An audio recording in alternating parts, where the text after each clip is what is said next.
YouTube channel क्रिएटेनमेंट में आपका स्वागत है। मैं हूं विद्यानंद मिश्रा और सुनाता हूं हिंदी भाषा के शब्दों का शुद्ध प्रयोग। इस श्रृंखला के तहत आज बात करने जा रहे हैं नापना और मापना तथा पकौड़ी खानी और पकौड़ी खाना का। आइए सबसे पहले बात करते हैं शब्द नापना और मापना का। शब्दकोशों में काफ़ी खोज के बावजूद भी जल्दी पकड़ में नहीं आएगा कि इन शब्दों में क्या अंतर है। दोनों का मतलब नियत मानदंड के अनुसार किसी वस्तु के बारे में यह निर्धारित करना या पता लगाना है कि वह कितनी है। अधिकतर विद्वानों ने इन दोनों के मूल में एक ही धातु माँ को स्वीकार किया है, जिसके अर्थ हैं मापना, नाप तोल करना, चिन्ह लगाना या सीमांकन करना। संस्कृत में मापन चलता है, नापन नहीं। इसका अर्थ है मान निकालना। मापन का अर्थ तराजू भी है। थर्मामीटर ताप मापक यंत्र होता है। एकाध विद्वान नापना को इसके जन्म के लिए ज्ञा धातु की ओर खींचते हैं, जिसका अर्थ जानना है।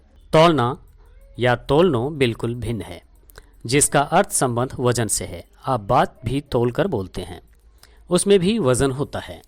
हिंदी में नाप तोल चलता है, माप तोल भी चलता है, नाप जोख भी चलता है, पर माप जोख नहीं चलता। संस्कृत की जुस धातु जैसे दर्जी आपकी कमीज पतलून आदि सीने के लिए नाप लेता है, माप नहीं लेता।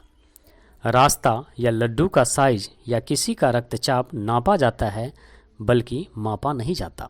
इसका मतलब है कि नापना का संबंध वस्तु की लंबाई चौड़ाई आदि से अधिक है। दूध या अन्न आदि को डिब्बे आदि से मापा जाता है, नापा नहीं जाता। इसका मतलब है कि मापना का संबंध वस्तु की मात्रा, परिमाण, आयतन, घनत्व आदि से अधिक रहता है। जैसे कुएं की गहराई नापी जाती है, वचन मापकर बोले जाते हैं। आज की स्थिति यह है कि हिंदी का नाप संस्कृत के माप को सामान्य व्यवहार और अर्थ विस्तार की दृष्टि से दबाता जा रहा है। अब बात करते हैं शब्द पकौड़ी खानी और पकौड़ी खाना पे।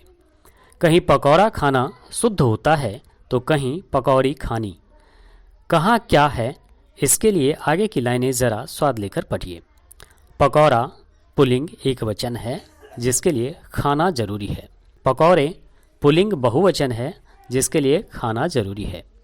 वहीं पकौड़ी स्त्रीलिंग एक वचन है, खाना जरूरी है। पकौड़ियाँ स्त्रीलिंग बहुवचन है, खाना जरूरी है। उपर्युक्त उदाहरणों में संज्ञा चाहे पुल्लिंग है चाहे स्त्रीलिंग, चाहे एक वचन है चाहे बहुवचन, पर उसका खाना हमेशा खाना ही रहता है। यही खाना जब संज्ञा का साथ छोड़कर क्रिया के साथ चल देता है, तब यह संज्ञा के लिंग वचन को अपने साथ ले लेता है और उससे तालमेल जमाते हुए अपना रूप बदल लेता है। जैसे मुझे पकौड़ा खाना है, मुझे पकौड़े खाने हैं, मुझे पकौड़ी खानी है, मुझे पकौड़ियाँ खानी है, आपको नहीं खानी। इस नियम पर आगे दिए गए उदाहरणों को तौलिए और गलत लिखने वाले बुजुर्गों और बच्चों को सुधारने की कोशिश करें। उसे सारे कपड़े गिनना थे, हमें प्रति माह 100 रुपये देने पड़ते हैं। आपको पकौड़े बिल्कुल नहीं खाना है, मुझे ज़िंदगी अकेले ही जीना है, आपको चिंता कम करना चाहिए, उसे एक भी पकौड़ी नहीं खिलाना है, तुम्हें मेरी बातें मानना होंगी, उन्हें 3 फिल्में देखना पड़ गईं, मुझे पकौड़ियाँ नहीं खाना और खिलाना। अंत में देखें गाली देना और गाली देनी का एक एक प्रयोग। गाली देना अच्छी बात नहीं, भले आदमियों को गाली नहीं देनी चाहिए। दोस्तों, ये जानकारी आपको कैसी लगी, इसके लिए हमारे YouTube चैनल क्रिएटेनमेंट पर कमेंट कर अवश्य बताएं। धन्यवाद।